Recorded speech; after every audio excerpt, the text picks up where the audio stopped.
Comment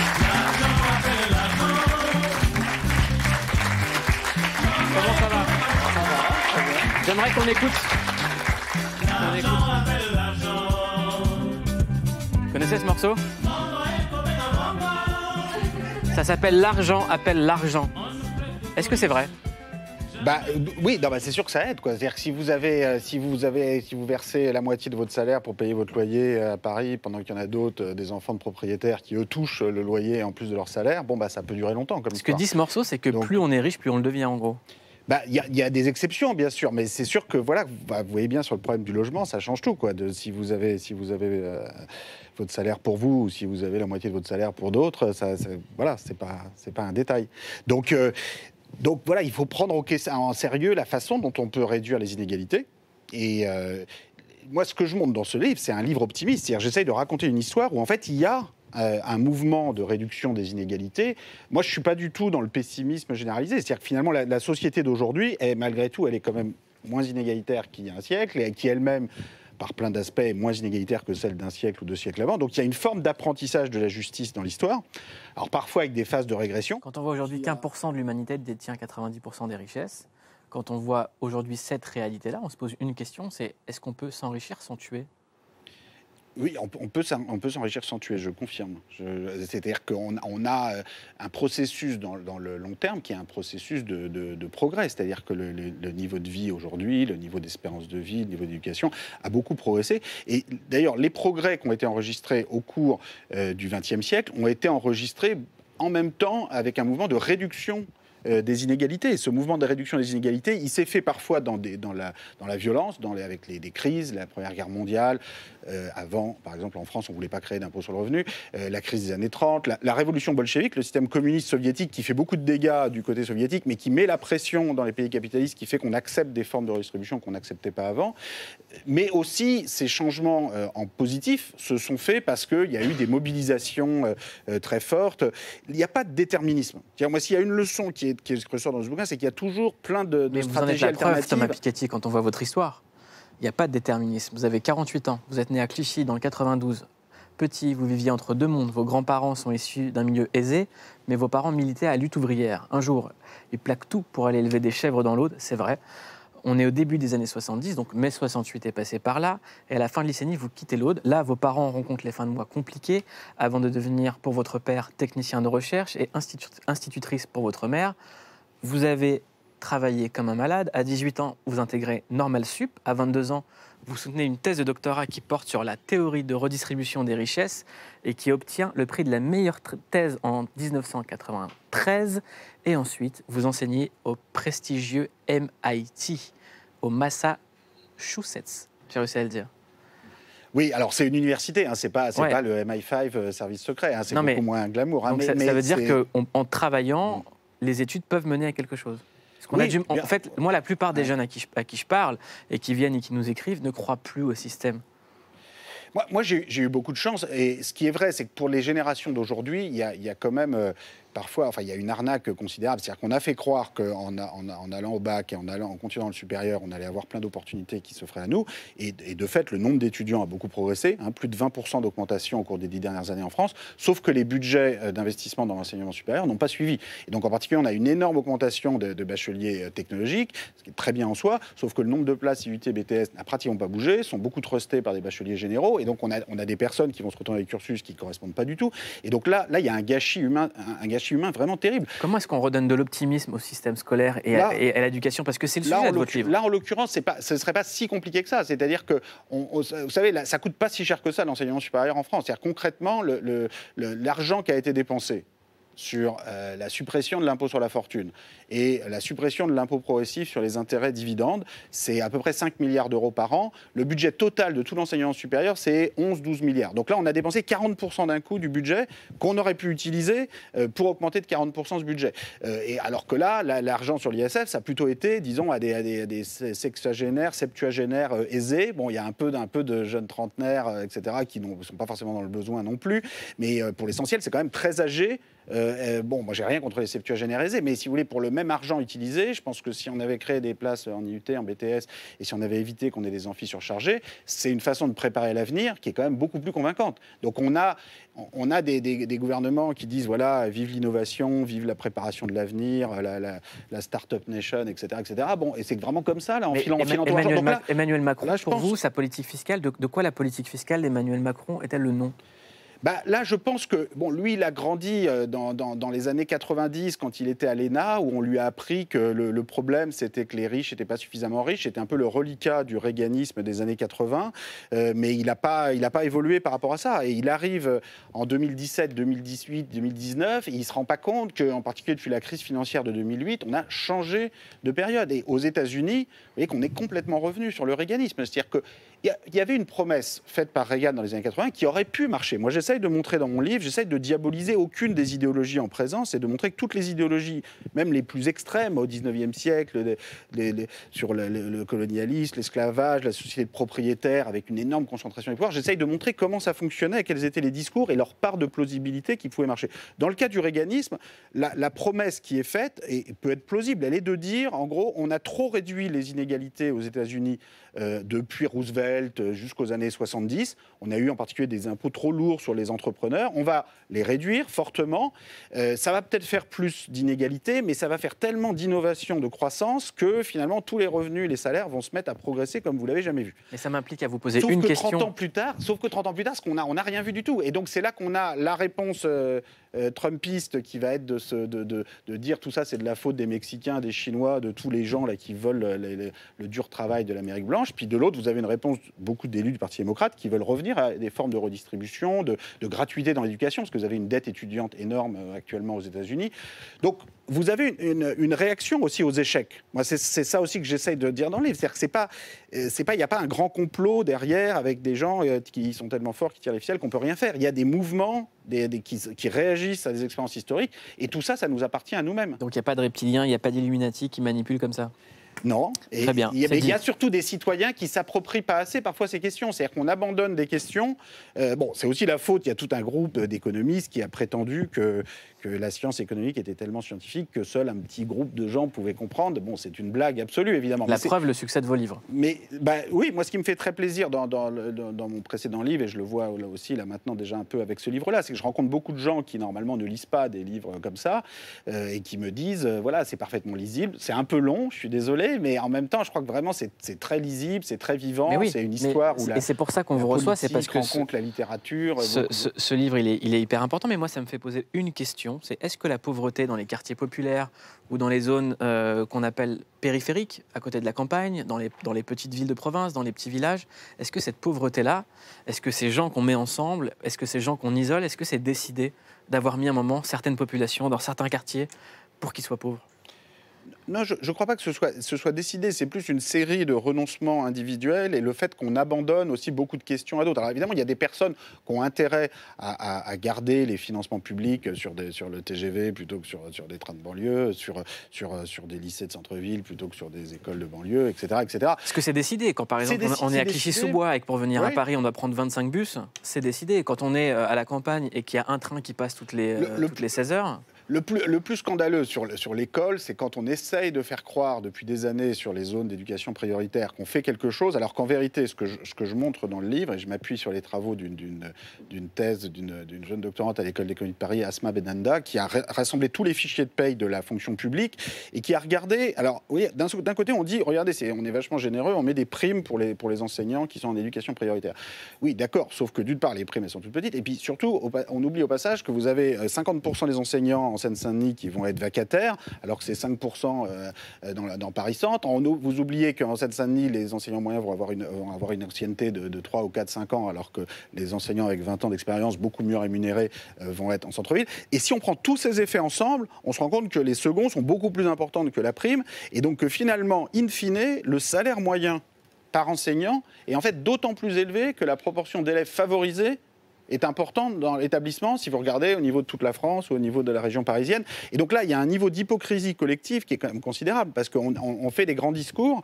Donc comment on sort de tout ça ? Moi, ce que j'essaye de montrer dans le livre, c'est qu'on a besoin d'une transparence sur les questions de justice éducative, et on a besoin de cette appropriation collective. C'est-à-dire que si on ne met pas des objectifs au gouvernement qu'on élit, des objectifs qui soient quantifiés, vérifiables. Vous voyez, sur la question de la justice fiscale, par exemple, sous l'Ancien Régime, il n'y avait pas de barème d'imposition, pas de revenu capital, c'était ce qu'on appelait les impôts de répartition, c'est-à-dire on mettait une grosse masse d'impôts pour la Bretagne, une grosse masse pour la Franche-Comté, puis après il y avait un fermier général qui se chargeait d'aller répartir tout ça. Bon, je ne dis pas que les inspecteurs généraux de l'éducation font pareil, mais disons, sur la justice éducative, on reste dans le flou. C'est-à-dire, sur la justice fiscale, on a fait quand même un peu des progrès, c'est-à-dire on a inventé des notions de barème, de taux d'imposition qu'on applique à des revenus, à des patrimoines. C'est pas parfait. Il y a plein de fuites, mais au moins ça permet de mettre les bases d'un espèce de consensus collectif sur des notions de justice. Parce que c'est ça, dans le fond. Toutes les sociétés, elles ont besoin de justice. Il n'y a pas de société où on peut juste dire c'est comme ça, les élites dominent, les autres sont dominés. Donc là, on est dans une société de l'injustice. On est dans une société où on n'a pas construit de normes de justice éducative qui soient satisfaisantes. C'est aussi qu'on a des défis nouveaux. C'est-à-dire que, évidemment, dans le passé lointain, de toute façon, l'éducation, la plupart n'y accédaient pas. Ou alors, au milieu du XXe siècle, il y avait un objectif de justice éducative qui paraissait plus simple, qui était de dire, on va mettre tout le monde à la fin du primaire, puis tout le monde à la fin du secondaire. Quand vous entrez dans le domaine du supérieur, c'est forcément plus compliqué parce qu'il y a une grande diversité de filières. Vous ne pouvez pas juste dire, tout le monde va faire un doctorat de mathématiques. Donc, vous êtes obligé d'accepter une certaine inégalité, mais qui est en partie liée au fait que les personnes ont aussi différentes vocations, différents goûts. Mais en même temps, il faut que tout ça soit juste. Et c'est un défi. Je veux dire, c'est que l'apprentissage de la justice, qui est le thème de ce livre, qui est d'essayer de montrer comment les sociétés humaines essayent de construire des normes de justice, c'est quelque chose de compliqué. Et donc moi, j'ai plutôt envie de m'émerveiller devant ce qu'on arrive à faire pour justement réussir à faire mieux ensuite, plutôt que dans la lamentation, parce que dans le fond, à nouveau, on a aujourd'hui plus d'égalité, malgré la remontée des inégalités depuis les années 80-90, qu'on avait il y a un siècle. Et on peut apprendre pour la suite. Ce livre, vous êtes un des économistes français les plus lus dans le monde, voire le plus lu dans le monde. Vous avez rencontré Barack Obama, on parle de vous dans tous les pays. Et en France, vous ne plaisiez pas aux éditorialistes économiques. J'aimerais qu'on regarde.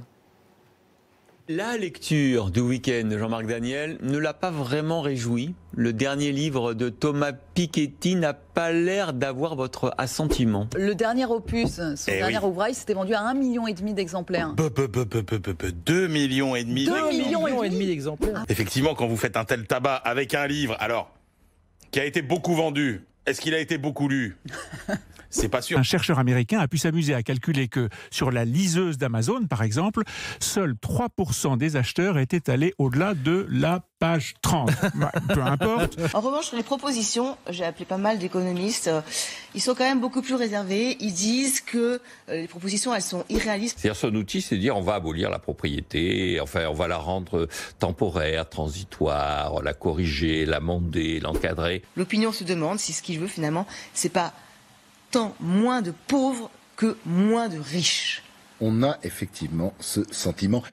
Alors pourquoi est-ce que les experts... Non, mais attends, c'est pas du tout des experts, là, c'est les porte-paroles du CAC 40 les plus prévisibles. Non, mais demandez à Esther Duflo ou à Abhijit Banerjee, là, qui viennent d'avoir le prix Nobel, ce qu'ils pensent. Enfin, ils soutiennent complètement ça. Demandez à Emmanuel Saez, qui a eu la médaille Clark aux États-Unis. Là, on est sur des personnes qui sont, dont la compétence est quand même très, très, très, très douteuse. Ceci dit, moi, j'accepte le débat. Je trouve vraiment c'est super. Il faut discuter de tout ça. Moi, toutes les choses dont je parle dans ce livre et toutes les solutions que j'indique à la fin, parce que c'est d'abord un livre d'histoire. Donc moi, ce que je voudrais, j'essaie de développer un débat raisonné sur ces questions. Intéressant, c'est que pour vous, les experts de la télévision travaillent pour le CAC 40. Non, mais ça dépend lesquels. Non, mais là quand même, vous m'avez montré Nicolas Bétou, etc. Donc ça dépend qui vous montrez. Hein. Là, parce que quand même, il y a toute une partie des médias. Moi, je me plains pas du tout. Je veux dire, je me plains pas du tout du traitement médiatique du livre. Il y a un débat. Libération aime bien, le Figaro aime moins bien. Bon, il y a pas de problème. Moi, tout ce que je voudrais, c'est que les gens prennent au sérieux les livres et lisent un petit peu. C'est-à-dire, je sais, c'est compliqué, ça prend du temps, mais si on y regarde bien, il y a beaucoup de choses qu'on fait dans la journée qui sont moins utiles que de lire des livres. Enfin, celui-là ou d'autres, d'ailleurs. Et parce que moi, ce que j'essaye dans ce livre, et sur les questions, par exemple, d'impôts très progressifs sur qui atteignent sur les très, très hauts revenus ou les très hauts patrimoines, 70-80%. C'est très difficile d'avoir une discussion calme à ce sujet. C'est-à-dire que les gens, on leur dit, mais donc ça s'est appliqué aux États-Unis des années 20 jusqu'aux années 80. Si on compare la croissance qu'il y a eu aux États-Unis à cette époque-là, c'était 2 fois plus élevé que ce qu'il y a eu depuis les années 80. Mais les gens n'écoutent pas. C'est-à-dire les gens disent, ah mais non, c'est le bolchevisme, c'est Cuba. Et vous leur dites, mais non, je vous parle des États-Unis, d'Amérique, de Roosevelt, je connais 70.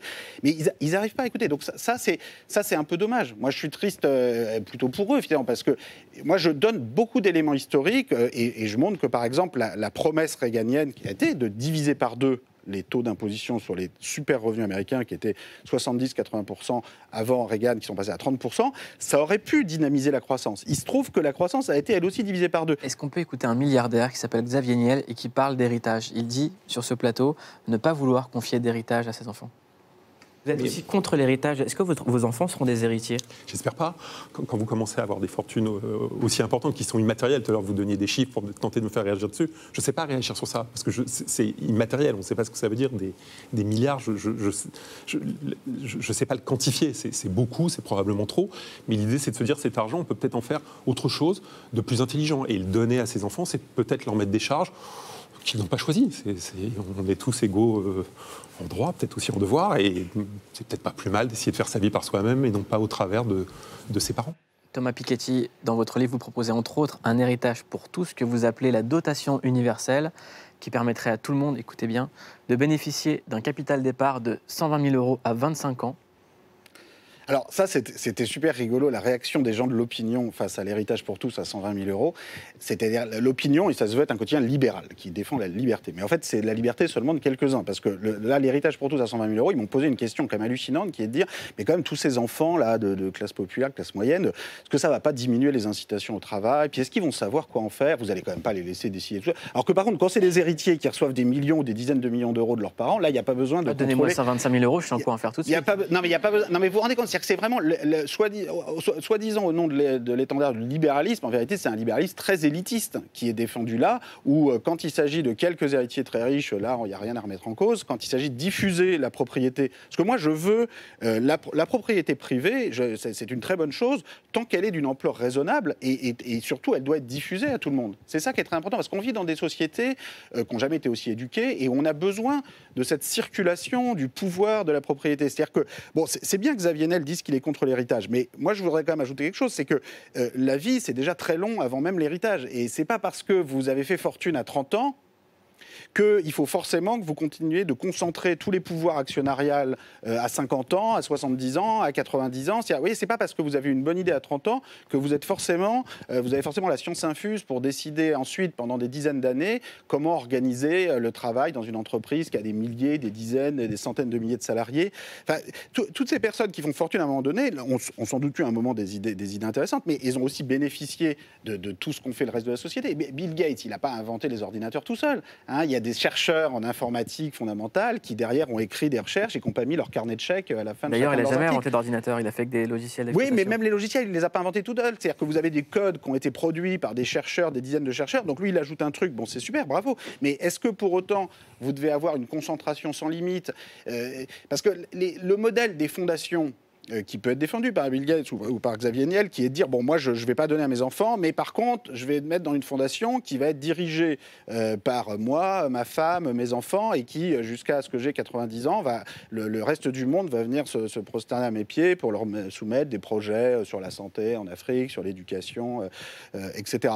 La question, c'est est-ce que c'est le meilleur système? Est-ce que Bill Gates dispose d'une compétence universelle qui lui permet de savoir comment on organise un système de santé publique partout dans le monde, l'éducation? C'est pas sûr. Enfin, il faut se poser la question de façon pragmatique, en tout cas. Moi, si j'essaie de voir les progrès qui ont été faits dans l'histoire en matière d'éducation et de santé, c'est pas parce que des milliardaires ont eu des idées géniales sur comment on recrute les profs et comment on organise un hôpital. Il y a un moment, il faut professionnaliser tout ça, et c'est pas cette espèce de sacralisation de la personne qui a eu une super idée à un moment n'est pas une bonne solution. Donc oui aux entrepreneurs, mais oui à la circulation ensuite du pouvoir, de la propriété, et c'est d'ailleurs ce qui a marché au XXe siècle. C'est à nouveau ce qui a permis la très forte croissance économique, le développement, le progrès humain dans l'après-Seconde Guerre mondiale, c'est parce qu'il y a eu une très forte réduction des inégalités par rapport à l'avant-Première Guerre mondiale. Thomas Piketty, j'aimerais qu'on aille faire un tour en 2007, lors du crash financier qui a eu lieu. Regardez les images. La célèbre banque d'affaires américaine Lehman Brothers se déclare en faillite. The stock market is now down 21%. La quatrième banque d'affaires américaine est en faillite. Sans attendre, des employés viennent vider leurs bureaux. We're now down 43%. Sectors, Apple's under pressure, Yahoo down 8.5%, Cisco 6.5%. Dans la nuit, en Asie, puis ce matin, en Europe, les marchés plongent. What started in America last year has now spread to every part of the world. We're in the midst of a serious financial crisis. Thomas Piketty, on va refaire un autre voyage dans le temps. 1929, le jeudi noir, un des crashs boursiers les plus dingues de l'histoire. Des gens sautaient par les fenêtres. Tout le monde pensait que c'était la fin du capitalisme. Après le crash boursier, 10 ans après, Seconde Guerre mondiale. Là, on est 12 ans après le crash boursier de 2007. Qu'est-ce qui nous attend ? On a appris des choses. C'est-à-dire, par exemple, une des différences, c'est qu'après la crise de 29, on a laissé les banques partir en faillite les unes après les autres. Alors, en 2008, il y a eu la faillite de Lehman Brothers, mais après, les banques centrales sont intervenues pour sauver les banques, sauver les banquiers, diront certains. Alors, ça a des bons et des mauvais côtés. C'est-à-dire, ça a permis d'éviter la complète dégringolade, l'effondrement. Est-ce qu'on n'a pas mis les problèmes sur le tapis avant que ça pète partout ? Mais voilà, ça a conduit à mettre les problèmes sous le tapis. C'est-à-dire, les problèmes plus lourds de développement excessif de la sphère financière, les problèmes de réchauffement climatique, les problèmes d'inégalité, ça, on ne va pas les résoudre avec les banques centrales. Et c'est vrai que la façon dont on s'est mis à tout reposer sur les banques centrales depuis 10 ans, qui ont créé énormément de masse monétaire pour sauver les banques, ça a complètement perturbé aussi les perceptions de comment on peut résoudre les problèmes. C'est-à-dire, beaucoup de gens maintenant se disent, on n'a qu'à faire la même chose, on va continuer de créer de l'argent à n'en plus finir pour résoudre tous les autres problèmes. Thomas Piketty, aujourd'hui, les gens ne sont plus dupes. Personne ne croit qu'on va faire la guerre au nom de la démocratie ou pour la liberté. Tout le monde sait que c'est l'économie qui est derrière. L'économie risque d'exploser ou d'imploser. Est-ce qu'une guerre mondiale est évitable ?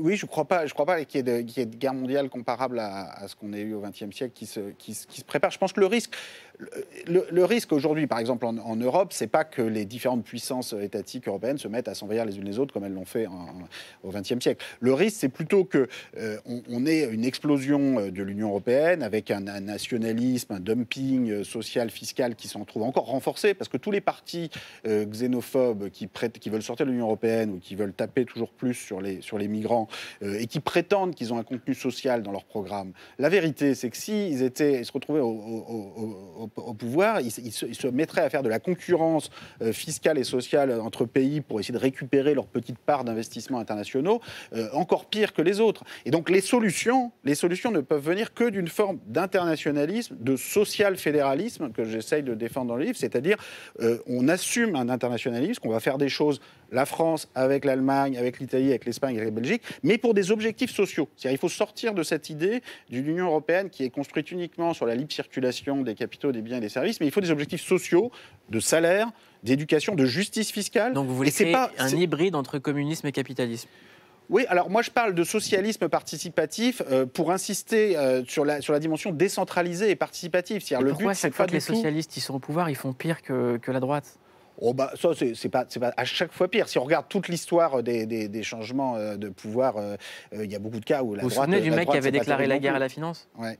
Oui, non, bien sûr, je m'en souviens. Je pense que, moi, ceux qui veulent plus supporter le mot socialisme et qui veulent appeler ça autrement, j'ai pas de problème. Je pense que dans la longue durée... Non, justement, peut-être qu'il faut faire du socialisme quand on se dit socialiste. Je pense que, dans la longue durée, je pense que le mot socialisme peut être sauvé à condition de dire précisément ce qu'on veut faire. Donc, concrètement... Alors, qu'est-ce que devrait être le socialiste ?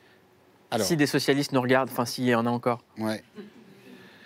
Bon, certains, moi j'étais à la fête de l'UMA, ils me disaient pourquoi pas le communisme participatif. Bon, moi j'ai pas de problème avec le communisme participatif, c'est juste que le mot communiste a été quand même plus lourdement abîmé par le XXe siècle que le mot socialisme, et il est actuellement utilisé par le Parti communiste chinois de façon qui me semble quand même assez problématique. Donc, qu'est-ce que le socialisme participatif ? Moi, j'essaye de défendre une idée qui reposerait sur la justice éducative, on a commencé à en parler, et aussi et surtout peut-être par un dépassement de la propriété strictement privée par une propriété sociale et temporaire. Ce que je veux dire par là, c'est cette idée de circulation des pouvoirs, c'est-à-dire cette idée que tout le monde doit pouvoir accéder au pouvoir économique. Donc, par exemple, je m'appuie sur des choses qui sont déjà développées. En Allemagne, en Suède, depuis les années 50, les salariés, les représentants élus des salariés ont la moitié des voix dans les conseils d'administration des entreprises, sans avoir le moindre rapport en capital. Si en plus ils ont 10% du capital, hop, ils n'ont plus de la majorité des voix. Ou si un État régional, une collectivité locale a une petite part du capital, ça peut aussi faire basculer la majorité. C'est quelque chose qui, du point de vue des actionnaires français ou américains ou britanniques, est complètement tabou. Et d'ailleurs, ça l'était aussi pour les actionnaires allemands avant que ce soit imposé dans les années 50. C'est quelque chose qui ne s'est jamais étendu et qui pourrait être prolongé. C'est-à-dire, on pourrait imaginer que ça s'applique aussi dans les plus petites entreprises, qui est le cas en Suède, ce qui n'est pas le cas en Allemagne. On pourrait imaginer aussi que dès lors qu'une entreprise dépasse une certaine taille, les droits de vote d'un actionnaire individuel sont plafonnés, ne peuvent pas, parce que personne ne détient la vérité suprême sur comment organiser le travail dans l'entreprise. Ce sont des choses qui non seulement ne sont pas utopiques, mais se sont développées avec beaucoup de succès dans des pays, vous voyez, l'Allemagne et la Suède, qui sont quand même pas les pays les plus sous-développés qui existent. Donc, à un moment, si on pouvait juste regarder ces choses qui ont marché, regarder les choses qui n'ont pas marché. Donc le socialisme de type soviétique n'a pas marché, le socialisme de type hollandais, pour d'autres raisons, n'a pas marché non plus. Le socialisme de type français. Oui, alors il y a eu aussi des acquis, c'est-à-dire qu'il y a eu des choses qui ont été faites en 1936, en 1981. Il y a beaucoup de choses aussi qui ont été faites, en fait, plus sous la pression du mouvement social. Vous voyez, entre 1968 et 1980, vous avez une très forte poussée sur les bas salaires. Et c'est vrai que quand le gouvernement socialiste arrive au pouvoir en 1981, il aimerait bien continuer éternellement, mais sauf que les bas salaires ont déjà tellement progressé de 68 à 1980 que c'est vrai qu'une partie du travail... Est-ce que vous pensez que les Gilets jaunes doivent continuer social. Les Gilets jaunes posent le problème du débouché politique. C'est-à-dire qu'obtenir l'annulation des hausses de taxes sur les carburants, c'est une chose. Mais ensuite, sur quel projet positif on débouche. Et c'est ça, moi, mon souci, c'est que la conflictualité sociale en tant que telle, elle peut être nécessaire pour apporter le changement, mais elle n'est pas suffisante. C'est-à-dire que sur quoi on débouche, en particulier pour changer l'Europe. C'est-à-dire que c'est très bien de dire on veut les traités européens actuels ne nous plaisent pas, il faut en sortir. Pourquoi pas? Mais par quel autre traité on les remplace? Comment on a une assemblée franco-allemande, italienne qui peut voter un budget pour la transition énergétique basé sur quels impôts, sur quel système de financement des universités? Il y a tous ces nouveaux droits d'inscription dans les universités extrêmement élevés pour des étudiants qui viennent de pays pauvres. Alors que, par contre, un étudiant norvégien ou luxembourgeois dont les parents n'ont jamais payé d'impôts pour financer les universités en France, ça va être zéro. Est-ce que c'est vraiment ça l'idéal de justice éducative internationale? Est-ce qu'on peut vraiment rien faire de mieux? Voilà, ces questions, il faut les reprendre et je pense qu'on peut aboutir, mais à condition de se focaliser sur le débouché et de ne pas laisser ça à d'autres. Parce que souvent, il y a une tentation, il y a soit la tentation hyper conservatrice, voilà, rien ne changera jamais, soit la tentation, il faut que tout s'effondre et on discutera ensuite de ce qu'on veut mettre à la place. Mais c'est des impasses dans les deux cas. En tout cas, Thomas Piketty, il faut lire Capital et idéologie avant d'en parler, que vous soyez expert ou pas.